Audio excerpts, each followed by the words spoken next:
Hello friends, welcome back. आज हम discuss करेंगे लिमिट्स एंड डेरिवेटिव्स का पार्ट टू। और इसमें हम ये सीखेंगे कि how to find out if a limit exists और नॉट। ये फाइंड आउट करने को बहुत बार पूछा जाता है कि you have to find out if a limit exist और not at a particular point. किसी पर्टिकुलर पॉइंट पे लिमिट एग्जिस्ट करती भी है या नहीं, ये पूछा जा सकता है कि limit x tends to one, x square minus one upon x minus one, इसकी लिमिट एग्जिस्ट करती भी है या नहीं। हमने पिछले वीडियो में देखा है कि यहाँ पर लिमिट हम निकाल पाए थे, तो इसका मतलब है लिमिट एग्जिस्ट करती है, right. But the thing is कि इसको टेस्ट करने का एक तरीका होता है, एक लॉजिकल वे में इसको टेस्ट करना होता है कि लिमिट एग्जिस्ट करती है या नहीं। ठीक है। तो उस लॉजिकल वे को समझने से पहले मैं आपको एक इक्वेशन फॉर्म करने का या फॉर्मूला या फंक्शन फॉर्म करने का तरीका बताता हूं कि किस तरीके से फंक्शंस किसी एक कर्व के या किसी एक पर्टिकुलर जो इक्वेशन है उसके अराउंड किस तरीके से डिराइव किए जाते हैं, किस तरीके से वो फंक्शंस आपके सामने रखे जाते हैं, राइट। क्योंकि जब आप लिमिट एग्जिस्ट करती है या नहीं, अगर इसको आप फाइंड आउट करेंगे तो आपको इस अंडरस्टैंडिंग की जरूरत पड़ेगी, राइट। तो सबसे पहले हम एक इक्वेशन समझने की कोशिश करते हैं। सपोज करो कि ये एक लाइन है, ये लाइन है integer line, right.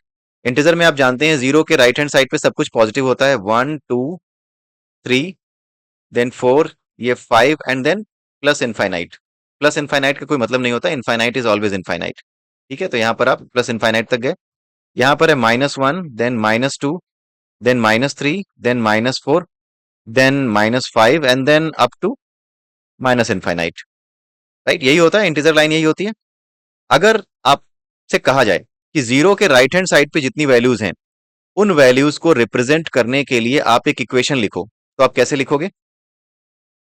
F x is equal to x, आप ये लिखोगे, राइट। क्यों लिखोगे? क्योंकि राइट हैंड साइड पे जो वैल्यूज है अगर उन्हें फाइंड आउट करना है तो वैल्यू रखोगे x is equal to one, तो वैल्यू क्या मिलेगी? वन। तो वन पे वन मिल रही है, टू पे टू मिल रही है, थ्री पे थ्री मिल रही है, फोर पे फोर। तो this is the representation of the equation function on the right hand side of the zero on a integer line. ठीक है। उसी तरीके से अगर कोई आपसे ये कहे कि लेफ्ट हैंड साइड पे जो वैल्यूज हैं उनको रिप्रेजेंट करने का एक इक्वेशन लिखिए, तो आप क्या करोगे? F x is equal to minus x लिखोगे। क्यों? क्योंकि अगर आपको लेफ्ट हैंड साइड पे वन पे कोई वैल्यू निकालनी है तो it will be minus one, अगर आपको टू पे वैल्यू निकालनी है तो it will be minus two. यही तो होगा। अगर आपको टू यूनिट्स पीछे जाना है अगर और ये पता करना है कि वहां पे वैल्यू क्या होगी, तो आपको ये इक्वेशन हेल्प कर देगा कि टू यूनिट्स पीछे जाने पर मुझे माइनस टू मिल रहा है। So this is the function which is giving you the right value, जो आपको सही वैल्यू दे रहा है। टू पर, थ्री पर, फोर पर, हर जगह आपको सही वैल्यू मिल रही है। तो अगर आप इसको कंबाइन कर दो इन दोनों को, राइट, तो कुछ आप ऐसे लिख सकते हो। F x is equal to, एक बड़ा सा करली ब्रैकेट बनाओ, f x is equal to x when x is greater than zero, correct. और f x is equal to minus x when x is smaller than zero. तो ये लिखने का तरीका होता है ऐसे फंक्शंस को जहां पे किसी एक वैल्यू के, किसी एक पर्टिकुलर वैल्यू के लेफ्ट हैंड साइड पे और राइट हैंड साइड पे कुछ वैल्यूज एग्जिस्ट करती हों, जो कि इंटीजर के केस में करी रही हैं। जब लेफ्ट हैंड साइड पे किसी एक वैल्यू के लेफ्ट और राइट दोनों तरफ वैल्यूज एग्जिस्ट करती हों किसी एक पॉइंट के, तो उस पॉइंट को बेस बनाकर, जैसे जीरो है, यहाँ पर जीरो को बेस बनाया, उस पॉइंट को बेस बना करके इसको डिफाइन किया जाता है फंक्शन को, कि एफ एक्स की वैल्यू एक्स कब, एफ एक्स का use, f x is equal to x का यूज आप कब करोगे? जब आपको कोई वैल्यू एक्स से बड़ी दी गई हो। अगर आपसे कोई कहे कि एफ एक्स की वैल्यू फाइंड आउट करो जहां पर x is equal to plus three है या थ्री है, इन दैट केस आप एफ एक्स की वैल्यू कैसे निकालोगे? आप एफ एक्स की value f x is equal to x करके निकालोगे। और जब आपसे पूछा जाए कि आपकी वैल्यू माइनस थ्री है, राइट, तो आप जब आप वैल्यू निकालोगे तो किस तरीके से निकालोगे, राइट। तो एक्स की वैल्यू जब माइनस थ्री होगी तो आप उस वैल्यू को निकालने के लिए, फंक्शन की वैल्यू निकालने के लिए आप क्या देखोगे? इसको देखोगे, क्योंकि एक्स की वैल्यू लेस देन जीरो हो गई। तो लेस देन जीरो के लिए यहाँ पर इंस्ट्रक्शन दिया हुआ है, तो यहाँ पर जो चीज दी हुई है ना, ये इंस्ट्रक्शन है, ये आपको बताया गया है कि आप फंक्शन के कौन से पार्ट का यूज कब करोगे, राइट। तो ये एक एग्जांपल हुआ कि किस तरीके से इक्वेशन फॉर्म होते हैं अगर किसी एक पर्टिकुलर पॉइंट के लेफ्ट हैंड साइड और राइट हैंड साइड पे वैल्यूज आपको डिफाइन करनी हो किसी एक पर्टिकुलर फंक्शन के लिए, राइट।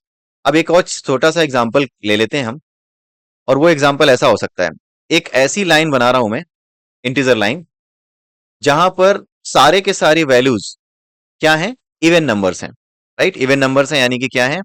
यहाँ पर 2 है, यहाँ पर 4 होगा, यहाँ पर 6 होगा, यहाँ पर 8 होगा, यहाँ पर 10 होगा and then plus infinity. Then अगर आप यहाँ पे चलें तो -2 होगा, -4 होगा, -6 होगा up to minus infinity, right.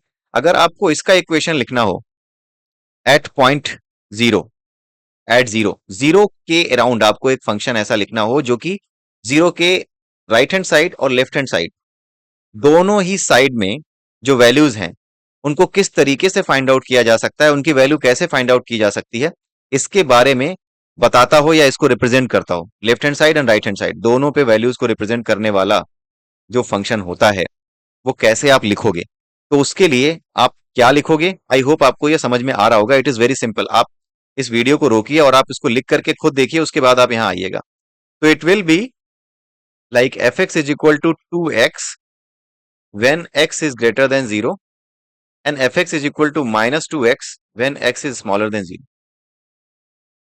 ठीक है, तो ये चीज होती है। इस तरीके से फंक्शंस लिखे जाते हैं और इसी तरीके के फंक्शंस आपके सामने रखे जाएंगे जब भी कोई ऐसा क्वेश्चन आएगा जहां पर कि ये पूछा जा रहा हो कि find out if a limit exist और not at a particular point for a particular equation, right. इसी तरीके से ये पूछा जाएगा कि एक इक्वेशन आपको दिया होगा, एक फंक्शन आपको दिया होगा और आपको उस फंक्शन की लेफ्ट हैंड साइड और राइट हैंड साइड पे लिमिट पता करनी होगी और ये पता करना होगा कि लिमिट एग्जिस्ट करती भी है या नहीं, राइट। अगर किसी पॉइंट पे सपोज करो कि कोई कर्व है, सपोज करो ऐसा कोई कर्व बनाया जो कि हमने x x square -1 upon x -1 का कर्व लिया था, राइट, ये वाला, और इस पे हम लिमिट निकाल पाए थे, लास्ट वीडियो देख लीजिएगा। तो यहां पर आपने देखा था कि जीरो पे एक होल था, इसलिए हमने इसको क्या किया था, फैक्टराइज किया था और इसको सिंप्लीफाई करके तब उसमें x इज इक्वल टू 1 रखा था, तब जाके फाइंड आउट किया था कि जैसे जैसे हम 1 की तरफ जाते हैं ना वैसे वैसे एफ एक्स की वैल्यू +2 की तरफ जाती है, राइट। x में जब आप 1 की तरफ जाते हैं तो एफ एक्स की वैल्यू वो आपकी 1 की तरफ जाती है, यानी x एक्सिस पर जब आप 1 तक आते हो, +1 तक, तो y एक्सिस पे आप +2 की तरफ जा रहे होते हो, ये इसका मतलब था, राइट। तो एक पर्टिकुलर पॉइंट जैसे 1 है ना, अगर आपको जिस किसी पॉइंट के आगे पीछे अगर वैल्यू पूछी जाएगी तो उस पॉइंट पर या किसी एक पॉइंट पर आपको एक फंक्शन डिफाइन करके दे दिया जाएगा, ठीक है। किसी एक पॉइंट पर फंक्शन डिफाइन करके दे दिया जाएगा एंड देन उसके बाद आपको ये फाइंड आउट करना होगा कि वो एग्जिस्ट करता भी है या नहीं, एक लिमिट एग्जिस्ट करती भी है या नहीं, ठीक है। तो ये आपको पता करना होगा कि लिमिट एग्जिस्ट करती है या नहीं। तो लेफ्ट हैंड साइड और राइट हैंड साइड की वैल्यू मैंने आपको क्यों बताई, क्योंकि अगर किसी पॉइंट तक पहुंचना पॉसिबल है तो आप राइट हैंड साइड पे भी पहुंच सकते, राइट हैंड साइड से भी पहुंच पाओगे और लेफ्ट हैंड साइड से भी पहुंच पाओगे। यही लॉजिकल तरीका इस्तेमाल किया जाता है कि अगर मैं लेफ्ट हैंड साइड से और राइट हैंड साइड से, अगर मैं दोनों ही साइड से किसी एक पर्टिकुलर पॉइंट पे पहुंच सकता हूं, देन इट मींस कि वहां पर लिमिट एग्जिस्ट करती है, अदरवाइज लिमिट एग्जिस्ट नहीं करती है, राइट। तो एक सिंपल सा एग्जांपल ले लेते हैं। तो ये आप देखते हैं, एक इक्वेशन है f x is equal to x-1 and then there is a value 2x, ठीक है। x-1 और 2x ये दो हैं। x-1 कब है, when x is greater then 0 and 2x कब है, when x is smaller then 0। और हमसे ये पूछा जा रहा है कि क्या इस फंक्शन के लिए कोई लिमिट एग्जिस्ट करती भी है या नहीं at point 1, limit x tends to 1 f x, क्या इसके लिए लिमिट एग्जिस्ट करती है या नहीं। तो बहुत ही सिंपल तरीका है, सबसे पहले आप निकालोगे ये limit x tends to 1 negative, top पे लगाओगे नेगेटिव, नेगेटिव का मतलब है I am trying to find out left hand side limit, मुझे लेफ्ट साइड की लिमिट फाइंड आउट करनी है। Limit x tends to 1 negative, ऊपर लिखोगे नेगेटिव, इसका मतलब है कि सबसे पहले आप लेफ्ट हैंड साइड से उस वैल्यू तक अप्रोच करने की कोशिश कर रहे हो, राइट। यही तरीका होता है, पहले लेफ्ट हैंड साइड की निकालोगे, लेफ्ट हैंड साइड यानी कि 0 से सॉरी 1 से पीछे जाने की बात कर रहे हो, तो 1 से पीछे जाने की बात करोगे, यहां पर आप ये लिख सकते हो ग्रेटर देन और इक्वल टू 0, क्योंकि 1 की बात अगर आप कर रहे हो तो ग्रेटर देन और इक्वल टू 0 की बात करोगे, तभी यहां पर आप डिसाइड कर पाओगे, राइट। तो यहां पे when x is greater than और इक्वल टू 0 ये लिखा हो तभी आप इसको फाइंड आउट कर पाओगे। और जब छोटा हो, माइनस हो यानी लेफ्ट हैंड साइड, तो लेफ्ट हैंड साइड क्या है, 0 के लेफ्ट हैंड साइड पे अगर आप आओगे तो 1 के लेफ्ट हैंड साइड पे अगर आपको जाना है तो उसके लिए जो वैल्यू है वो कहाँ एग्जिस्ट करेगी, वो 2x वाले पे एग्जिस्ट करेगी, क्योंकि x is great smaller than 0 जो हमने लिखा है वो यही तो बता रहा है। आप इसको ध्यान से देखो तो 1 से लेस की जो वैल्यू होगी वो कहाँ जाएगी, वो यहाँ पे जाएगी, राइट, लेफ्ट हैंड साइड वाले में, इस वाले में जाएगी 2x में, राइट।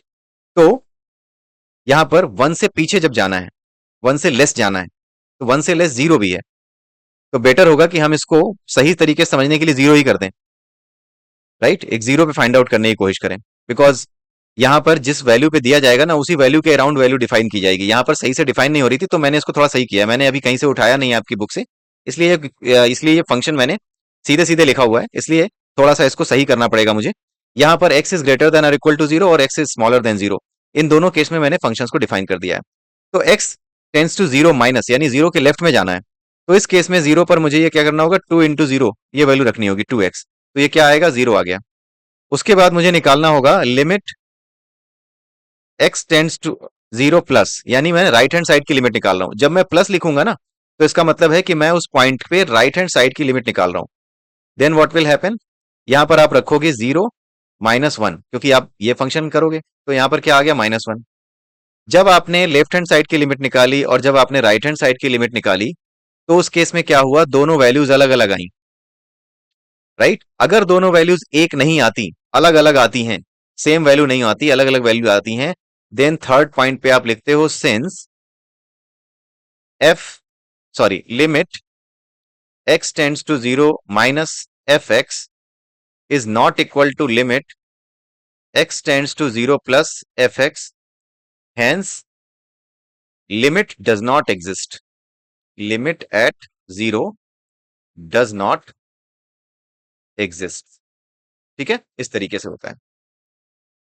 तो अगर ऐसा कभी भी होता है, ये तो मैंने बहुत सिंपल इक्वेशन लिया है, आपके सामने बहुत भयंकर इक्वेशन आ सकते हैं। जैसे आपके सामने ये भी हो सकता है, f x is equal to x square -1 upon x -1 when x is greater than और इक्वल टू जीरो। उसके अलावा ऐसा भी हो सकता है x cube -3x² -2 upon 2x when x is less than zero. तो दोनों ही केसेस में आपको फैक्टराइजेशन करके लिमिट निकालनी होगी, राइट। किसी एक पॉइंट पे अगर आपको पता करना हो कि लिमिट एग्जिस्ट कर रही है या नहीं, तो पहले तो आप ये पता करते हो लिमिट निकालने के लिए कि इनडिटर्मिनेट फॉर्म एग्जिस्ट करता है या नहीं। अगर इनडिटर्मिनेट फॉर्म एग्जिस्ट नहीं करता तो आप सीधे वैल्यूज रख देते हो। जैसे यहां पर तो इनडिटर्मिनेट फॉर्म एग्जिस्ट करेगा, इसलिए आप यहां पर क्या करोगे, पहले आप इसको फैक्टराइज करोगे। यहां पर अगर आप देखो तो x is equal to zero पे इनडिटर्मिनेट फॉर्म एग्जिस्ट नहीं करेगा, एक वैल्यू आएगी डायरेक्टली रखने पे x की वैल्यू जीरो, तो यहां पर आप डायरेक्टली रख के देखोगे, अगर दोनों वैल्यूज बराबर आ गई तब तो ठीक है, लिमिट एग्जिस्ट करती है, नहीं तो एग्जिस्ट नहीं करती है। आप इसको अपने आप करके देखिएगा, राइट। यहां पर भी आंसर आप पता कर सकते हैं कि क्या आएगा, आप समझ सकते हैं आंसर क्या आएगा, लिमिट एग्जिस्ट करती भी है या नहीं आती है, ये आपको पता लग जाएगा, राइट। अब एक क्वेश्चन और लेते हैं, okay, let me bring out that question. और इस बार मैं क्वेश्चन आपके सिलेबस के एक क्वेश्चन से लेता हूं, वहां पर आपको ज्यादा क्लियर होगा। Okay, so let me put that question. So there is a question, f x is equal to x square -1 if, if या वेयर कुछ भी लिखा जा सकता है, आपको कुछ भी लिखा हुआ मिल सकता है। एक्स इज स्मॉलर देन 2, जब एक्स की वैल्यू 2 से लेस होगी तो आप इस फंक्शन का यूज करोगे एफ एक्स की वैल्यू फाइंड आउट करने के लिए। And then comes 5 minus x if x is greater than और इक्वल टू 2। तो ये पूरी लिमिट डिफाइन करने के लिए सारे वैल्यूज को कवर किया जाता है, लेस देन 2 और लेस देन और इक्वल टू 2, दोनों ही केसेस को कवर किया जाता है, राइट। और यहां पर आपको फाइंड आउट करना है कि 2 पर at 2 at x is equal to 2 इस पर लिमिट एग्जिस्ट करती है या नहीं। आपको फाइंड आउट क्या करना है, limit x tends to 2 f x exist और नॉट। ठीक है, एग्जिस्ट करती है या नहीं करती है, ये आपको फाइंड आउट करना है। Limit x tends to 2 f x exist और नॉट। अब आपको करना क्या है, अब आपको करना ये है, सबसे पहले आपको लेफ्ट हैंड साइड लिमिट निकालनी है। Limit x tends to 2 minus f x is equal to, क्या निकालोगे, लेस देन 2, तो कौन सा इक्वेशन यूज करोगे, एक्स स्क्वायर -1, ठीक है, आप इसमें फाइंड आउट कर लो। X square minus one is equal to 2 का square minus one which is 3। आ गया? यहां पर जो वैल्यू आई वो आ गई 3। अब मैं फाइंड आउट करता हूं limit x tends to 2 plus, यानी 2 के राइट हैंड साइड में। 2 के राइट हैंड साइड का क्या मतलब है? 2 से बड़ी वैल्यू या 2 के बराबर। ठीक है, तो कौन सा इक्वेशन चलेगा? ये चलेगा। अब तो आप क्या रखोगे? F x is equal to 5 minus x, ऐसा ही था। तो 5 minus two is equal to 3। अब आप देखो थर्ड पॉइंट पे आप क्या लिखोगे? Since limit x tends to 2 minus minus one कर दिया मैंने, sorry, 2 minus is equal to limit x tend to 2 right hand side, left और राइट बोला करो आप इसे। X tends to 2 left limit is equal to limit x tend to 2 right limit, right, which is equal to 3. So a limit exists at x is equal to 2। ठीक है, तो limit exist करती है या नहीं, ये फाइंड आउट करने के लिए आपको जो इक्वेशन दिया जाएगा उसमें आपको बड़े ही ध्यान से वैल्यूज रख करके पता करनी होगी कि लेफ्ट हैंड साइड लिमिट और right hand side limit exist करती भी है या नहीं करती है। ओके, आप ये वाला करके देखिएगा, ये थोड़ा चैलेंजिंग है, चैलेंजिंग नहीं है एक्चुअली, यहाँ पर आपको सिंपली फैक्टराइजेशन करना पड़ जाएगा, इस वजह से आपके लिए एक अच्छी एक्सरसाइज है। ओके, तो इसी के साथ आज का ये वीडियो मैं यहीं पे समाप्त करता हूँ।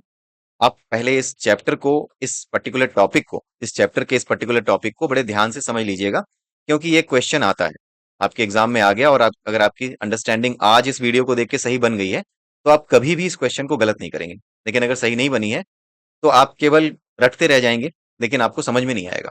ये थोड़ा टेढ़ा सा कॉन्सेप्ट होता है, राइट? दिखने में बड़ा सिंपल सा लगता है कि आप वैल्यू रखोगे, पता कर लोगे, ये सारी चीजें कर लोगे, बट द थिंग इज कि इसको अंडरस्टैंड करना है, इसको समझना कि क्यों ऐसा है, राइट? किसी एक पॉइंट पे वैल्यू एग्जिस्ट करती है, लिमिट एग्जिस्ट करती है या नहीं, उसका क्या मतलब है?